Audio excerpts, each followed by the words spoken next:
So fortunately, our talk tonight ties in quite nicely. You'll see as we go along, it ties in predominantly with Gurudeva's theme that after we express all our love in the temple, after we worship God Siva with our whole heart and blend with him through the process of devotion, we can keep going. We can find a quiet corner and worship in our inner temple. We can practice meditation, dhyanam, on Shiva inside of us. That's what he was encouraging us to do. So that's what our talk leads up to tonight, that idea.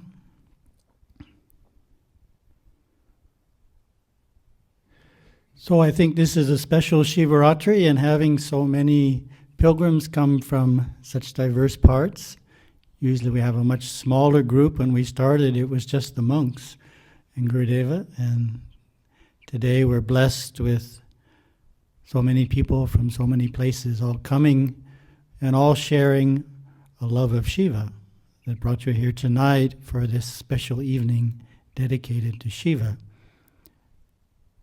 And we call that Shiva Sambandhan, bound together through Shiva, relatives of sorts, sharing something in common, and in this case we all share a love of God Shiva that brought us together this evening. As Gurudeva pointed out, Mahasivaratri is Shiva's special night, great night of Shiva, and I was thinking, trying to find an analogy, and came up with one of ozone layer and cosmic rays, which is interesting. Holes in the ozone layer, the bigger the hole, the more the cosmic rays come in. Of course, that's bad, right, in that context. But there we are, looking out in space from Earth. We have this little ozone layer there, and it protects the cosmic rays, bounces them off, most of them, except when we get a hole, and then they come through. So that if we compare that to the spiritual worlds, it's the same thing, but it's going inside instead of going outside. That the barriers between the worlds lessen at certain times. It's like opening a hole in the ozone layer, and instead of cosmic rays coming through, these are Shiva's rays, divine rays of blessings from the inner worlds, come through this hole. So what causes the hole to open? Well, an auspicious night, such as Mahasivaratri, just by itself creates a very big hole. So lots of blessings are flooding through from this inner hole. But the ceremony itself widens the hole.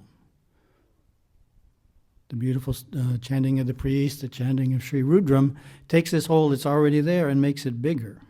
So we get even more blessings coming through. Furthermore, the devotion of those present widens the hole even more. The more devotion they feel, the bigger the hole gets. So all of us working together create this very special vibration, very special event, whereby from the inside out, we have all of these blessings coming, all of this energy coming from God Shiva and the inner worlds, changing us in ways that we can't even imagine, as Gurudeva talked about briefly there, cleansing us, purifying us, changing our karmas, mitigating our karmas, changing our futures, and so forth, in very dramatic ways, just because we opened ourselves up to it through our devotion on Mahasivaratri. So that's not in the script, as you can tell. Moving on. So Mahasivaratri is nicely described in Dancing with Shiva.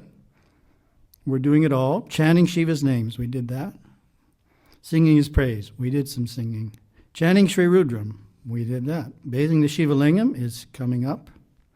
So, of course, these are common forms of worship done wherever Shivaratri is held. And we're doing them all here this evening as well. But it goes on. Meditating It's the next one. And the last one, being near the monks as they strive to realize Parashiva. It's right in Gurudeva's definition of Shivaratri. What a very interesting way of describing it. So most places you go, you don't find meditation going on. It's not part of Shivaratri. But for the completeness of the experience, as we did tonight, we meditated. First we worshipped. We worshiped Shiva through the Homa ceremony, and later we'll worship Shiva through Abhishekam and Archana. But we also worshipped Shiva inside of us, as the divine self inside of us. So, it's a unique part of our ceremony here, something I never really thought about as much till I read it, and we just do it.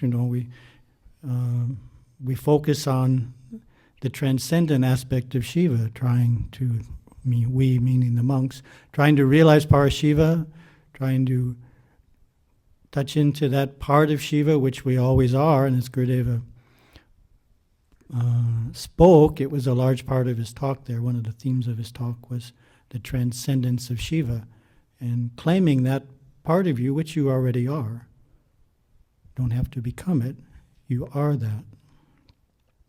So we're all having an opportunity tonight, and what is the benefit of being near the monks as they strive to realize Parashiva? Well, it can quicken our own spiritual life. It's not that we're going to sit there and become enlightened just because someone across the room is having a good meditation.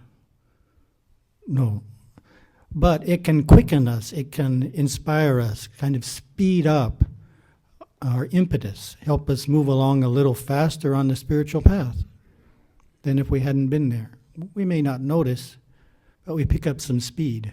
Maybe we were slacking slightly. We get back to normal speed, or maybe we were going along fine and makes us go along a little faster. But in any case, it's a very positive experience, helping to inspire us, even unknown to ourselves, to move along faster.